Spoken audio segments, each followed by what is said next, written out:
어린 시절 부모님이 돌아가셨지만 누구보다 서로를 의지하고 아끼며 살아왔다는 김 씨 남매. 손재주가 좋은 동생은 미용 기술을 배워서 크게 성공을 했는데요. 이제 결혼만 하면 걱정이 없다고 생각했을 무렵 갑자기 과로로 세상을 떠났습니다. 가족이라곤 김 씨와 삼촌뿐이라서 장례식도 무척 쓸쓸했다고 하는데요. 그렇게 장례식을 마친 후 사망 신고를 하면서 김 씨는 생전에 동생이 재산을 꽤 많이 모아놨다는 사실을 알게 됐습니다.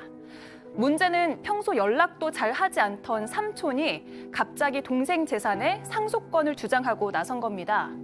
김 씨는 동생이 남긴 재산을 삼촌에게 나눠줘야 하는 걸까요? 자, 오늘 소개한 사연은 한 언론에 나온 사례를 저희가 좀 각색한 겁니다. 자, 이수진 기자. 그러면 이 가족이라고는 그 김 씨 남매 또 그리고 삼촌 이렇게만 있었던 건가요? 네, 김 씨 남매는 8살 차이라고 하는데요. 동생이 초등학생 때 부모님을 모두 잃었습니다. 당시 김 씨 역시 고3이었기 때문에 어린 동생을 돌보기엔 좀 버거웠겠죠. 유일한 어른이 삼촌 한 명이었는데 가끔 용돈을 주긴 했지만 남매를 아주 살뜰히 챙겨준 건 아니었다고 합니다. 그랬던 삼촌이 남동생이 남긴 재산이 많다는 사실을 알고 나서 이 재산을 나눠달라고 하는 건데요. 이런 상황에선 어떻게 하는 게 좋을까요? 자, 이수진 기자 수고하셨고요. 이 기자 다시 한 번만 좀 잡아주시겠어요? 예, 이수진 기자 오늘 사건 반장 마지막 출연이죠? 예. 네, 오늘이 마지막입니다. 뭐 한마디 하고 가셔야지. 네. 저는 사건 반장 분위기가 너무 좋아서 떠나고 싶지 않은데 그래도 만남이 있으면 헤어짐이 있다고 또 언젠간 다시 만날 날을 기다리면서 2021년과 함께 사라지겠습니다. 알겠습니다. 고생하셨고요. 자, 일단 본론으로 다시 돌아오죠. 이 남매 얘기를 좀 더 해보겠습니다. 자, 부모님이 돌아가셨을 때 동생은 초등학생, 누나는 고등학생이었다는 건가요? 네, 동생은 초등학교 4학년이었고 누나가 고3이었는데 고3이면 참 공부할 때잖아요. 그런데 소녀가장이 된 겁니다. 거기다 동생은 너무 어리기도 하고 또 귀여움을 많이 받아서 부모님의 그런 죽음을 좀 받아들이지 못했다고 해요. 그래서 김 씨가 대학 진학도 포기하고 아이고야. 동생을 길렀습니다. 와, 이런 경우는 진짜 드라마나 영화 보면 소장님 진짜 남매 사이가 돈독하잖아요. 네, 이 정도면은 저희가 엄마 같은 누나다 이렇게 얘기를 하죠. 정말 엄마 대신에 이 자식같이 키운 것 같아요. 그래서 누님의 이런 진심이 통한 건지 동생은 굉장히 착실하게 잘 자랐고 안타깝게도 굉장히 명석했지만 대학 진학을 포기할 수밖에 없었답니다. 그렇지만 고등학교 때부터 미용 기술을 배웠고 누나가 고생한 것을 아니까 나중에 성공하면 내가 누나한테 다 갚아줄 거야 라고 입버릇처럼 얘기하고 살았고 이 누나는 동생이 정말 잘 자라서 행복하게 결혼됐으면 좋겠다라고 바라고 있었다고 합니다. 자, 승현님 그런데 도와줄 친척이 없었던 겁니까?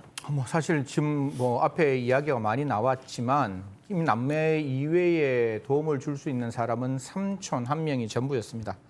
사실 부모님이 돌아가고 난 다음에 그 삼촌 이들 남매에게 와서 용돈도 주고 좀 이렇게 도닥여 준 적은 있지만 이제 2, 3년 후에는 이런 발길도 뜸해진 상황이었습니다.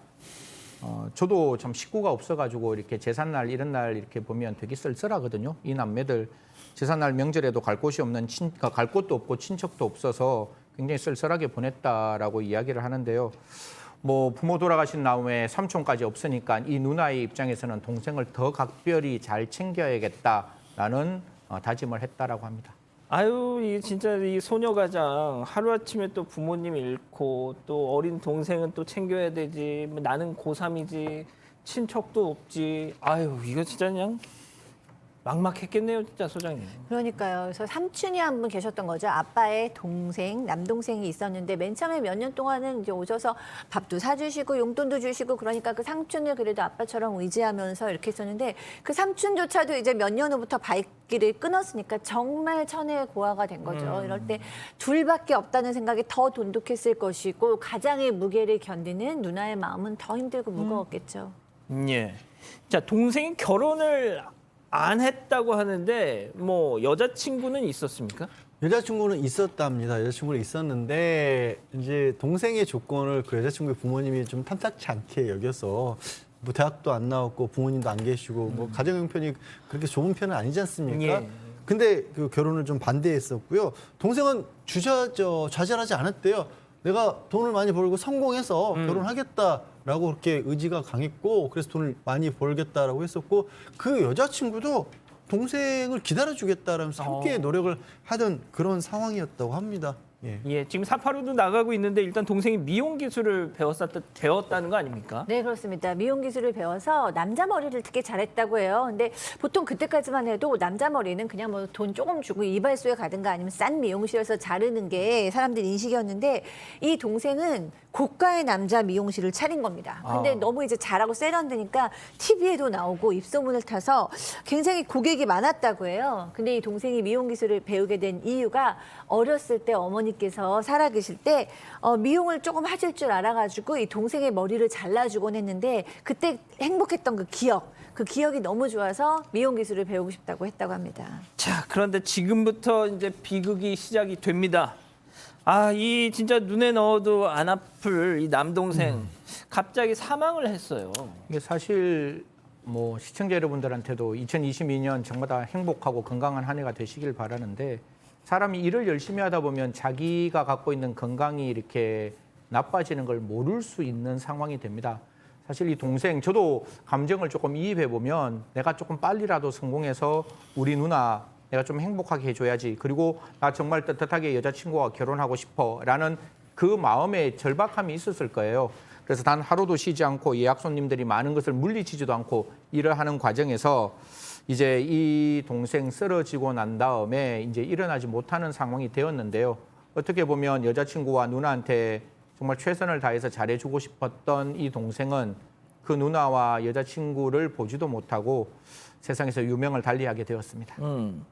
자, 그런데 말이죠. 정말 한동안 연락을 끊고 어디서 뭐하고 사는지도 몰랐던 삼촌이 짠 하고 나타나가지고 재산을 나눠달라. 네. 동생이요. 진짜 그렇게 갑작스럽게 사망할 만했던 것 같아요. 굉장히 재산을 많이 모았던 거예요. 미용실 건물을 샀었고 건물주였던 겁니다. 아이고야. 그리고 이제 손님들 중에 이제 보험회사 다니는 손님들도 있었던 거예요. 남성 머리를 하다 보니까 그래서 그 손님들이 또 보험회사에 또 보험도 가입을 했었어요. 여자친구에게 그 보험금이 돌아가도록 또 계약해놨던 정말 너무 안타까운 사연인데 예. 이 여자친구가 또 그 돈을 나는 못 받겠다고 한 겁니다. 이 여자친구 입장에서는 그렇게 자신하고 결혼하기 위해서 그렇게 목숨을 걸고 일했던 연인이잖아요. 예. 그 돈을 못 받겠다고 한 건데 화가 나는 건 그 돈을 여자친구가 못 받겠다고 하니까 삼촌이 그럼 그 돈 놔줘 이렇게 나선 겁니다. 아, 지금 뭐 채팅창에 지금 뭐 누군지도 모를 이 삼촌에 대한 욕이 지금 막 쏟아지고 있는데 말이죠. 자, 이쯤에서 별별 상담소 오늘의 궁금증 짚어보죠.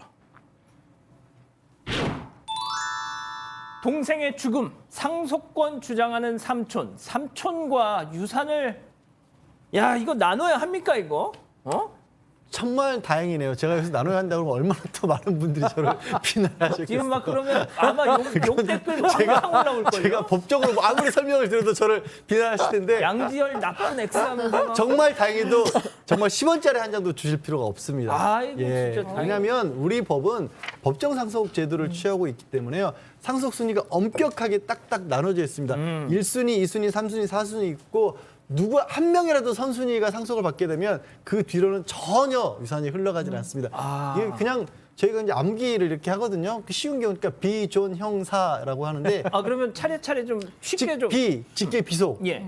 직계 비속이 아무도 없으면 직계 그러니까 존속. 자녀 아니면 손자녀. 예. 그다음에 그게 없으면 직계 존속. 그러니까 아버지, 어머니 아니면 할아버지, 할머니까지. 아하. 없으면 그것도 없을 때 형제, 자매. 예. 그리고 또 없으면 사촌까지 가거든요. 형제, 자매에서 딱 걸리잖아요. 누나니까. 아하. 그 형제, 자매에서 걸리면 밑으로는 아예 안 내려갑니다. 그냥 거기서 다 가지는 거예요. 그래서 이 동생이 남긴 그 재산은 오롯이 누나만이 가져가게 됩니다. 예. 천만다행입니다, 진짜. 예, 지금 닭발 조아님이 양지열 칭찬해. 당신 죽었다 살아났어 지금 이러고. 뭐 제가 그런 게 아니라 예. 법이 그렇게 법이 돼 있는 그런 겁니다. 것뿐인데. 예. 자, 승현님. 네네. 아니 그런데 지금 걱정은 또 하나 있어요. 이 삼촌 뭐가 됐든 법적으로는 자기가 챙길 수 없으니까 이제 딱 이렇게 된 거잖아요.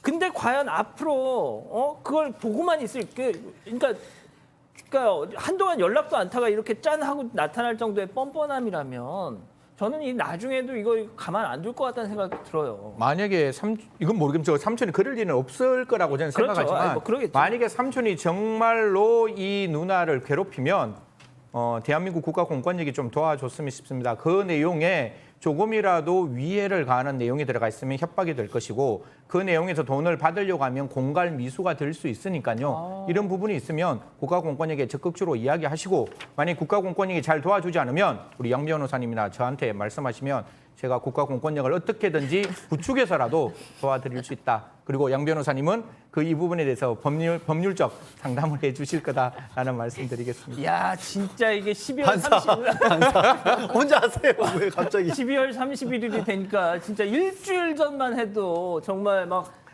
우리 박 소장님 가운데 두고 막 비말을 막 튀기던 두 분이 예?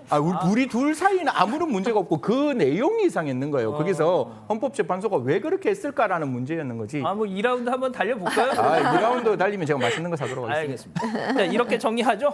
별별 상담소 이렇게 정리합니다.